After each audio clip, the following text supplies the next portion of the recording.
हम 2 ही बहनें थीं और मेरी बड़ी बहन रश्मि की शादी के वक़्त मैं सिर्फ़ 16 साल की थी। हम दोनों बहनों की उम्र में बहुत ज़्यादा फ़र्क था, लेकिन दीदी मेरी इकलौती बहन थी। शादी के वक़्त मेरा रो-रो कर बुरा हाल था। मेरे जीजा जी ने दीदी की विदाई के समय मुझे अपने पास बैठाया और प्यार से मेरा हाथ पकड़कर कहने लगे, "माही, रोने की क्या बात है? साली तो आधी घर वाली होती है, तो तुम्हारा जब दिल चाहे हमारे घर चली आना।" उनकी यह बात सुनकर मैं खुश हो गई। दीदी शादी करके दूसरे शहर गई थी। जीजा जी कहने लगे, "जब भी तुम अपनी बहन के पास आओगी, मैं खुद तुम्हें अपना शहर घुमाऊंगा।" दीदी तो विदा होकर चली गई। मेरे दिल में ये अरमान जाग उठा था कि मैं कब अपनी बहन के घर जाऊंगी और खूब मज़े करूंगी। दीदी की शादी को 1 साल गुजर गया, लेकिन मैं उनके शहर नहीं जा सकी। पूरे 1 साल बाद दीदी ने हमारे घर का चक्कर लगाया था। राजीव जीजा भी उनके साथ ही आए थे। वह बहुत ही अच्छे और प्यार से बात करने वाले थे। जितने दिन हमारे घर में रह रहे हैं, हर वक्त मेरे आगे पीछे रहते और मेरा बहुत ख्याल रखते। वह मेरे लिए बहुत सारे गिफ्ट भी लाए थे। मेरा कोई भाई नहीं था, इसलिए मुझे उनसे लगाव हो गया था। 1 हफ्ता हमारे साथ गुजार कर दीदी वापस अपने ससुराल लौट गई। 2 महीने बाद फिर दीदी का फ़ोन आया। उन्होंने बताया कि मैं प्रेग्नेंट हो गई हूँ। यह खबर सुनकर मैं और मम्मी पापा बहुत खुश हुए थे। बहुत दिन के बाद हमारे घर ऐसी कोई खुशी की खबर आई थी, लेकिन दीदी बहुत ज़्यादा परेशान थी और मम्मी से कह रही थी कि मैं अकेले दूसरे शहर में इस हालत में नहीं रह सकती, क्योंकि उन्हें बहुत ज़्यादा उल्टी और चक्कर आ रहे हैं और डॉक्टर ने आराम करने को कहा है। यह सुनकर मम्मी फिर बहुत ज़्यादा परेशान हो गई। मेरी बड़ी बहन तो मम्मी की जान में बसती थी। मम्मी ने उसे हमारे घर आकर रहने को कहा, तो वह कहने लगी कि राजीव उसे छोड़ने को तैयार नहीं है। डॉक्टर ने लंबा सफ़र करने को मना किया है। अगर दीदी आ भी जाती तो राजीव जीजू और उनके पापा को बहुत परेशानी होगी। वैसे भी 1-2 महीने की बात नहीं थी, अभी तो पूरे 9 महीने बाकी थे। दीदी की बात सुनकर मम्मी ने कहा, "तुम फिक्र ना करो, मैं माही को तुम्हारे पास भेज देती हूँ। बहन के आने से तुम्हारा दिल भी बहल जाएगा और यह तुम्हारे घर के कामकाज भी कर दिया करेगी।" मम्मी की बात सुनकर दीदी बहुत खुश हुई और कहने लगी, "माही को अकेले ना भेजना, राजीव को मैंने कहा है, वह लेने आएंगे। मैं तो कब से इस तलाश में थी और न जाने कितनी बार दुआ मांग चुकी थी, इसलिए खुशी खुशी अपना सामान बांध लिया। मौसी बनने की खुशी तो अलग ही होती है।" 3 दिन बाद ही जीजा जी मुझे लेने के लिए आ गए और मैं उनके साथ अपनी बहन के पास दूसरे शहर आ गई। दीदी के ससुराल में सिर्फ एक ससुर और जीजा जी ही थे, इसलिए मुझे यहाँ रहने में कोई परेशानी नहीं होने वाली थी, कोई झंझट नहीं था। दीदी मुझे देखकर बहुत खुश हुई थी। उसने पहले से ही मेरी पसंद का खाना बना रखा था। मुझे रहने के लिए अपने सामने वाला कमरा भी दे दिया था। दीदी के ससुर को नमस्ते करने के लिए मैं उनके कमरे में गई तो उनका रवैया कुछ अजीब सा था। वह बिस्तर पर पड़े एक बीमार आदमी थे। मुझे देखकर अजीब-अजीब बातें करने लगे। उनकी बातें मेरी समझ से बाहर थीं। दीदी मेरा हाथ पकड़कर मुझे कमरे से बाहर ले आईं और कहने लगीं, उनके ससुर बहुत सालों से बीमार हैं, इसलिए अक्सर उल्टी-सीधी बातें करते हैं। आगे से उनके कमरे में जाने की ज़रूरत नहीं है। दीदी के ससुर उनकी शादी में भी नहीं आए हुए थे। राजीव का रिश्ता पापा के किसी दोस्त ने दीदी से करवाया था। मेरी उनके ससुर से पहली मुलाकात थी और सच तो यह था कि मैं उनके ससुर से मिलकर बहुत डर गई थी। मुझे दीदी के घर आए 3 दिन हो गए थे। मैं दोबारा उनके ससुर के कमरे में नहीं गई थी। जीजा जी मेरा बहुत ख्याल रख रहे थे और दीदी की तबीयत ठीक ना होने की वजह से वह ज़्यादातर बिस्तर पर लेटी रहती थी। सारा घर मैंने संभाल लिया था, लेकिन फिर एक दिन कुछ ऐसा हुआ कि मेरे रोंगटे खड़े हो गए। रात के खाने के बाद किचन साफ़ करके मैं अपने कमरे में आई तो मैंने सोचा कि नहा धोकर सोती हूँ। बहुत ज़्यादा गर्मी थी और मैं पसीना-पसीना हो गई थी। मैं नहाने के लिए अपने कमरे के वॉशरूम में गई तो कुछ ही देर में मुझे ऐसा महसूस हुआ जैसे कोई मुझे देख रहा हो। पहले तो मुझे लगा कि मेरी बहन होगी, लेकिन अचानक ही मेरी नज़र रोशनदान पर पड़ी तो मेरे होश उड़ गए। वहाँ कोई साया सा मुझे नज़र आया था और मुझे यकीन हो गया था कि कोई छुपकर मुझे देख रहा है। इस बात ने मेरे होश उड़ा दिए थे। मैंने जल्दी से अपने कपड़े पहने और भागती हुई कमरे से बाहर निकली। दीदी के कमरे में पहुंची तो वहां दीदी जीजा जी आराम से एक साथ लेटे थे। मैं अपनी जल्दबाजी में कमरे का दरवाज़ा खटखटाना भी भूल गई थी और अब दोनों को एक साथ देखकर मुझे शर्मिंदगी का एहसास हो रहा था। जीजा जी उठकर बैठ गए। कहने लगे, अंदर आ जाओ माही, दरवाजे पर क्यों रुक गई हो? मुझे समझ में नहीं आया कि मुझे क्या करना चाहिए। मैं उन्हें कैसे बताती कि रोशनदान पर मुझे किसी का साया महसूस हुआ है। मैंने यूं ही बात बना दी कि मैं दीदी से दूध का पूछने के लिए आई थी। दीदी कहने लगी, तुम जाकर आराम करो, बाकी जो भी काम होंगे मैं राजीव से कह दूंगी। मैं अपने कमरे में वापस आने लगी तो मेरी नज़र दीदी के ससुर पर पड़ी, जो बाहर से वापस लौटकर अपने कमरे में जा रहे थे। मुझे बहुत अजीब सी नज़रों से देखते हुए कहने लगे, तुम बहुत खूबसूरत और मासूम हो, अपना ख्याल रखा करो, किसी पर आंख बंद करके विश्वास मत करना। उनकी यह बात सुनकर मुझे गुस्सा आ गया। मैं सोच भी नहीं सकती थी कि वह मुझसे इस तरह की कोई बात कर सकते हैं। मैं घबराकर फ़ौरन अपने कमरे में चली गई और सारी रात यूं ही जागते जागते काट दी। दीदी ने तो कहा था कि उनके ससुर बीमार हैं और वह कमरे से नहीं निकलते, तो फिर वह इतनी रात को बाहर क्या कर रहे थे? यह बात बहुत ही अजीब थी। मुझे बहुत ही ज़्यादा बेचैनी हो रही थी। रोशनदान पर कौन था जो मुझे देख रहा था? मेरा वहम था या हकीकत? कोई मुझे देख रहा था। कहीं वह दीदी के ससुर तो नहीं थे? सवाल ने मुझे परेशान कर दिया था। मेरी सारी रात आंखों ही आंखों में गुजर गई थी। अगले दिन सुबह जीजा जी ऑफिस जाते हुए कहने लगे, माही मैं शाम को जल्दी आ जाऊँगा और तुम्हें शॉपिंग के लिए बाज़ार ले जाऊँगा, तुम शाम को तैयार रहना। कहते हुए अचानक ही करीब आकर उन्होंने मेरे गाल पर हाथ फेरा और ऑफिस के लिए निकल गए। उनकी हरकत पर मैं चौंक गई। दीदी भी पीछे ही खड़ी थी। कहने लगी, राजीव तुमसे बहुत प्यार करते हैं, तुम भी उनका ख्याल रखने की कोशिश किया करो, क्योंकि आजकल मैं उनका ख्याल नहीं रख पा रही हूँ, वे बहुत ज़्यादा थक जाते हैं। दीदी की बात सुनकर मैंने कहा, आप फिक्र ना करें, मैं राजीव जीजू का ख्याल रखूँगी। शाम को मैं अच्छी तरह तैयार थी। जीजू मुझे शॉपिंग के लिए लेकर गए। उन्होंने दीदी से कहीं ज़्यादा मेरे लिए शॉपिंग कर ली थी। मैं नहीं जानती थी कि मेरी ये खुशी बस कुछ दिनों की ही मेहमान है। अचानक लाइट चली गई। तभी किसी ने मुझे ज़ोर से धक्का दिया। मैं बहुत डर गई। मुझे उम्मीद नहीं थी कि मैं एकदम ही पीछे हट गई। मैं भागकर कमरे से निकल गई। मुझे अब तो कुछ दिखाई नहीं दे रहा था। अंधेरा बहुत ज़्यादा था, लेकिन मैं दीवार के सहारे दीदी के कमरे में पहुंची। वहां जाकर मैंने दीदी को आवाज़ दी तो वह कहने लगी, माही तुम परेशान ना हो, राजीव अभी अभी लाइट देखने के लिए गए हैं। अक्सर हमारे घर की लाइट कट जाती है, राजीव जल्दी ठीक कर देंगे। दीदी ने अपने मोबाइल की टॉर्च जला दी थी। मेरे पास तो मोबाइल भी नहीं था। मैं दीदी के पास ही बैठकर रोने लगी। थोड़ी देर बाद लाइट आ गई। वह कहने लगी, तुम भी बहुत पागल हो, ज़रा से अंधेरे से घबरा गई हो, मेरा ख्याल कैसे रखोगी?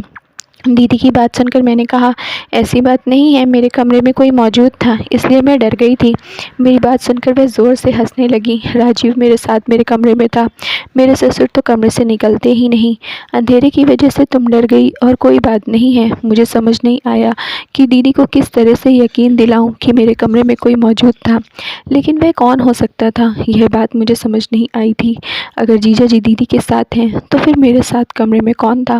पहले रोशनदान पर पड़ने वाला साया और अब कमरे में किसी की मौजूदगी का एहसास, इन सब से मैं बहुत डर गई थी। मेरे दिमाग में रह रहकर दीदी के ससुर का ख्याल आ रहा था। लाइट ठीक करके जीजा जी कमरे में आए तो मुझे देखकर कहने लगे, देखा, मैंने तुम्हें पहले ही कहा था कि ये अंधेरे से घबरा जाएगी, तुम उसके पास चली जाओ। दीदी जीजा जी से कहने लगी, बहुत अंधेरा था, मैं अगर गिर जाती तो? मुझे क्या मालूम था कि यह इतनी डर जाएगी।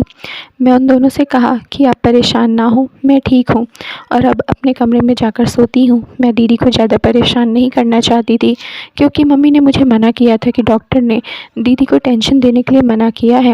मैं डरते डरते वापस अपने कमरे में आ गई थी और दरवाज़ा लॉक करके बिस्तर पर लेट गई। नींद तो मुझे नहीं आ रही थी। मैं सोच रही थी कि किसी न किसी बहाने से घर वापस चली जाऊँ। जो भी था, यह मेरा वहम नहीं था। इस बात का मुझे अच्छी तरह यकीन हो गया था कि कोई मेरी तन्हाई का भरपूर फ़ायदा उठाने की कोशिश कर रहा था। अगले दिन जीजा जी किसी काम से थोड़ी देर के लिए दोपहर के वक्त ऑफिस से घर लौट आए। उस वक्त दीदी दवाई खाकर अपने कमरे में गहरी नींद में सो रही थी और मैं किचन में खाने की तैयारी कर रही थी। राजीव जीजू किचन में ही चले आए और मुझे पीछे से पकड़कर अपनी बाहों में जकड़ लिया। मुझे उनसे इस व्यवहार की बिल्कुल उम्मीद नहीं थी। मैं खुद को उनसे छुड़वाने की कोशिश करने लगी। मेरी आवाज़ मेरी गले में ही रह गई थी और मैं कुछ कह भी नहीं सकी थी, मगर राजीव ने तो मुझे छोड़ने की बजाय और कस के पकड़ लिया। और कहने लगे, तुम इतनी खूबसूरत हो कि तुमसे नज़र हटाने को दिल ही नहीं करता। बहुत मुश्किल से मैं खुद को उनसे छुड़वाई और किचन से बाहर भागने लगी तो राजीव कहने लगे कि तुम नहाते हुए बहुत खूबसूरत लग रही थी, मेरे मोबाइल में तुम्हारी वीडियो है। जीजा जी के शब्दों से मेरी सांस रुक गई थी। मैं सोच भी नहीं सकती थी कि वह इस कदर घटिया इंसान होंगे। मैं रोते हुए जीजा की तरफ देखा तो वे कहने लगे, मैं बस प्यार मोहब्बत की बात करना चाहता हूँ। जैसे जीजा ने मेरी तरफ कदम बढ़ाया, मैं भागकर अपने कमरे में चली गई और खुद को लॉक कर दिया। मैं डर से काँप रही थी। मैंने जीजा का जो रूप आज देखा था, उससे पहले कभी नहीं देखा। मैं तो उन्हें भाई की तरह समझती थी, लेकिन वह तो मेरी इज़्ज़त के दुश्मन निकले थे। पता नहीं कैसे, कब उनकी नज़र मुझ पर पड़ी थी और मैंने गौर भी नहीं किया था। राजीव बस कुछ वक्त के लिए ऑफिस से घर आए थे, इसलिए वह वापस चले गए थे और मैंने सोच लिया था कि मैं अब एक पल भी यहाँ नहीं रुकने वाली। शाम के वक्त जब दीदी अपने कमरे से मेरे पास आई तो उस वक्त तक मेरी आंखें रो रो के सूज चुकी थीं। वह परेशानी से पूछने लगी, क्या हुआ, किस बात से तुम इतना रो रही हो? मैंने दीदी से सच छुपाया क्योंकि उनकी हालत ऐसी नहीं थी कि मैं जीजा के बारे में इतनी बड़ी बात बताती। मैंने रोते हुए कह दिया कि मुझे मम्मी पापा की बहुत याद आ रही है और मैं घर वापस जाना चाहती हूँ। मेरी बात सुनकर दीदी ने मुझे गले से लगाया और कहने लगी, इतनी ज़रा सी बात पर तुमने रो रो कर क्या हाल कर लिया। तुम फिक्र ना करो, शाम को ही मैं राजीव के साथ तुम्हें वापस भेज देती हूँ। जीजा के साथ एक शहर से दूसरे शहर का सफ़र सोचकर मेरे रोंगटे खड़े हो गए थे। मैंने दीदी से कहा कि पापा मुझे लेने के लिए आएंगे, मैं पापा के साथ जाऊंगी। दीदी कहने लगी, ठीक है, अच्छी बात है, इस तरह मैं भी पापा से मुलाकात कर लूँगी। दीदी की बात सुनकर मैं खुश हो गई और दीदी जैसे ही मेरे पास से उठकर अपने कमरे में गई तो उनकी ज़ोरदार चीखने की आवाज़ आई। मैं फ़ौरन दीदी के कमरे की तरफ भागी तो यह देखकर मेरे होश उड़ गए कि दीदी बिस्तर के पास गिरी हुई थी और अपना पेट पकड़कर ज़ोर-ज़ोर से चीख रही थी।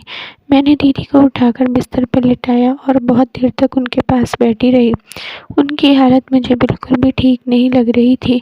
मैंने दीदी से कहा कि डॉक्टर के पास चलते हैं, लेकिन उन्होंने साफ मना कर दिया और मेरा हाथ पकड़कर कहने लगी, माही, तुम मुझे छोड़कर ना जाओ, मैं इस हालत में अकेली नहीं रह सकती। आज तो तुम थी जिसने आकर मुझे उठाया और मेरा ख्याल किया, लेकिन तुम्हारे जाने के बाद अगर ऐसा कुछ हुआ तो मैं और मेरा बच्चा ऐसे ही मर जाएंगे। दीदी की बात सुनकर मैं बहुत परेशान हुई। बहुत मजबूरी में मैंने कुछ दिन रुकने का फ़ैसला किया और दीदी से कहा कि आप बिल्कुल फ़िक्र ना करें, मैं आपके साथ ही हूँ। मेरी बात सुनकर दीदी को बहुत खुशी हुई थी और मुझे गले से लगा लिया। जीजा भी वापस आ गए थे। दीदी ने उन्हें बताया कि गिरने की वजह से मेरी तबीयत बहुत ख़राब हो गई थी। राजीव भी परेशान हो गया, मुझे कहने लगे कि जाओ अपनी दीदी के लिए दूध ले आओ। मैं किचन में जाकर दूध बना रही थी कि एक बार फिर राजीव किचन में आ गए और मेरे साथ ज़बरदस्ती करने लगे। मैंने राजीव को धक्का दिया, गुस्से में कहा कि आपको शर्म नहीं आती? आपकी पत्नी की हालत इतनी ख़राब है और आप अपनी साली के साथ ऐसी हरकतें कर रहे हैं। जीजा जी को मेरी बात का कोई असर ना हुआ और वह मेरे साथ ज़ोर ज़बरदस्ती करने लगे। मैं ज़ोर-ज़ोर से चीखने लगी थी। मेरी आवाज़ पर दीदी आ गई। मैं इस कदर घबराई हुई थी कि दीदी की तबीयत का सोचे बिना ही मैंने उन्हें जीजा जी का सारा सच बता दिया। दीदी ने एक नज़र मुझ पर डाली और दूसरी नज़र जीजा जी पर और उससे कहने लगी कि तुम कैसे मर्द हो जो एक 17 साल की लड़की को काबू नहीं कर सकते। इसने पिछले एक हफ्ते से ही तुम्हें अकेले नचाया हुआ है और तुम अभी तक कुछ नहीं कर पाए। दीदी की बात सुनकर मेरे कदमों तले से ज़मीन निकल गई थी। मैंने हैरानी से दीदी से पूछा कि यह आप क्या कह रही हैं। दीदी के चेहरे पर एक अजीब सी मुस्कुराहट आई और वह मेरा हाथ पकड़कर मुझे अपने साथ अपने कमरे में ले गई। मैं हैरत से दीदी को देख रही थी। दीदी ने मुझे अपने पास बैठाया और मेरे बालों में हाथ फेर कर कहने लगी, देखो माही, मेरी बात गौर से सुनो, मैं सारा सच जानती हूँ, लेकिन जो कुछ राजीव तुमसे चाहता है वह तुम्हें करना ही होगा। मैं गुस्से में उठ खड़ी हुई और मैंने दीदी से कहा, आप कैसी बातें कर रही हैं? क्या आप जानती हैं कि आपका पति मेरे साथ क्या करना चाहता है? क्या वह मुझे इस्तेमाल करना चाहता है, मेरे साथ गलत करना चाहता है? आप कैसे ऐसे इंसान के साथ ज़िंदगी गुजार सकती हैं जो कि आपके प्रेग्नेंट होने के बाद आपकी बहन पर नज़र जमाए बैठा है? वह आपको और आपके बच्चे को इतनी सारी ज़िंदगी क्या देगा? मेरी बात सुनकर दीदी कहने लगी, तुम्हें राजीव के साथ में सब कुछ करना ही होगा जो वह तुमसे चाहता है, वरना वह कभी बाप नहीं बन सकेगा। दीदी की बात सुनकर मैंने कहा, आप कैसी बातें कर रही हैं, आप पेट से और जीजा जी बाप बनने वाले हैं। दीदी ने कहा, नहीं मैं माँ नहीं बन सकती, यही बात पता चलने पर तुम्हें यहाँ बुलाया था कि तुम यहाँ आकर मुझे राजीव को एक बच्चा दे सको। राजीव किसी और का बच्चा गोद नहीं लेना चाहते, उन्हें अपना बच्चा चाहिए था। इसके लिए मेरे पास इससे ज़्यादा आसान रास्ता नहीं था। मैं किसी औरत को अपनी सौतन बनाकर नहीं लाना चाहती थी, इसलिए मैंने फ़ैसला किया है कि मैं इस काम के लिए तुम्हें कुर्बान कर दूँगी। वैसे भी तुम मेरी सगी बहन नहीं हो। मैं राजीव से बहुत मोहब्बत करती हूँ और उसे किसी कीमत पर छोड़ना नहीं चाहती। इसीलिए मैं चाहती हूँ कि तुम गर्भवती हो जाओ और मेरी और राजीव की ज़िंदगी में बच्चे की कमी को पूरा कर दो। मैं तो अब तक जीजा जी को अपना दुश्मन समझ रही थी, लेकिन बहन भी इस गंदे खेल में बराबर की हिस्सेदार थी। अपना घर बचाने की खातिर मेरी बहन ने मेरी ज़िंदगी को दांव पर लगा दिया था। मैंने अपनी बहन के आगे हाथ जोड़ लिया और उससे कहा कि मुझे घर वापस भेज दे, लेकिन मेरी बहन ने मेरी एक ना मानी और रात के अंधेरे में मुझे अपने पति के कमरे में भेज दिया। मेरे पास बचने की कोई गुंजाइश नहीं थी, क्योंकि मेरी बहन ने मुझे धमकी दी थी, अगर मैं उसकी बात ना मानी तो राजीव मेरे साथ ज़बरदस्ती करेंगे। उसका इल्ज़ाम भी मेरे किसी झूठे आशिक के नाम पर डाल देंगे और मैं सारी ज़िंदगी अपने मम्मी पापा को अपने चरित्र की सफाई नहीं दे सकूँगी। मैंने सोचा भी नहीं था कि कभी मेरी बहन मेरे साथ ऐसा व्यवहार करेगी। मैं जानती थी कि मेरी बहन मेरी सगी बहन नहीं है, लेकिन हमेशा मैंने उसे सगी बहन की ही समझा। कभी यह फ़र्क हम दोनों के बीच आएगा, यह मेरे ख्याल में भी नहीं था। मेरी बहन ने मुझे खींचते हुए कमरे में धकेलने की कोशिश की, तो मैं खुद को छुड़वाने के लिए शोर शराबा करने लगी। मेरी बहन के ससुर कमरे से निकल आए। उन्होंने फ़ौरन ही बीच में आकर मुझे मेरी बहन से छुड़ाया और मेरी बहन और अपने बेटे को धमकी दी कि अगर उन दोनों ने मेरे साथ कोई ज़बरदस्ती करने की कोशिश की तो वह पुलिस को फ़ोन कर देंगे। जीजा जी गुस्से में अपने पापा के साथ बदतमीज़ी करने लगे, लेकिन उनके पापा किसी भी हाल में मुझे अकेला छोड़कर पीछे नहीं हटे और मेरे खातिर अपने बेटे से झगड़ा करके मुझे अपने कमरे में ले आए। कहने लगे, बेटा मुझे पहले दिन से ही शक था कि इन दोनों की नीयत गलत है। अगर मैं तुम्हारी बहन के खिलाफ़ कुछ कहता तो शायद तुम कभी यकीन ना करती, जबकि तुम जान चुकी हो कि ये दोनों इंसान नहीं बल्कि दरिंदे बन चुके हैं। शायद मुझे अपने बेटे की परवरिश में कोई कमी रह गई है, जिसकी वजह से आज यह दिन देखना पड़ रहा है। मैंने राजीव के पापा के फ़ोन से ही अपने घर फ़ोन मिलाया और अपने पापा को सारी हकीकत बता दिया। अगली सुबह मेरे पापा मुझे लेने के लिए आ गए। उन्होंने मेरी बात पर दीदी से हमेशा के लिए सारे रिश्ते ख़त्म कर दिए।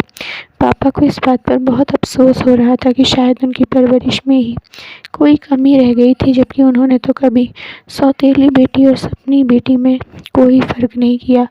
इसलिए बेटी ने उनके प्यार का यह सिला दिया है। और मैं सोच रही थी कि मेरी कौन सी अच्छाई मेरे काम आ गई, जो राजीव जैसे शैतान के पापा मेरी आवाज़ सुनकर मुझे बचाने आ गए।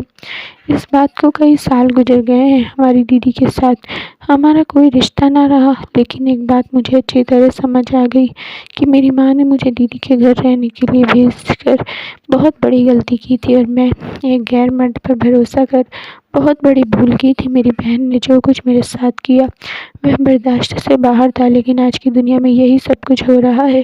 इसीलिए हर कोई अपनी इज्जत को बचा कर रखे, किसी पर अंधविश्वास ना करे, क्योंकि कुछ रिश्ते ऐसे होते हैं जो अपने मतलब के लिए कुछ भी कर सकते हैं। धन्यवाद दोस्तों, उम्मीद करती हूँ आप लोगों को स्टोरी पसंद आई होगी, तो जल्दी से लाइक कर दीजिए और चैनल पर नए हैं तो सब्सक्राइब ज़रूर कर लीजिए और अपनी राय हमें कमेंट बॉक्स में देना बिल्कुल ना भूलें।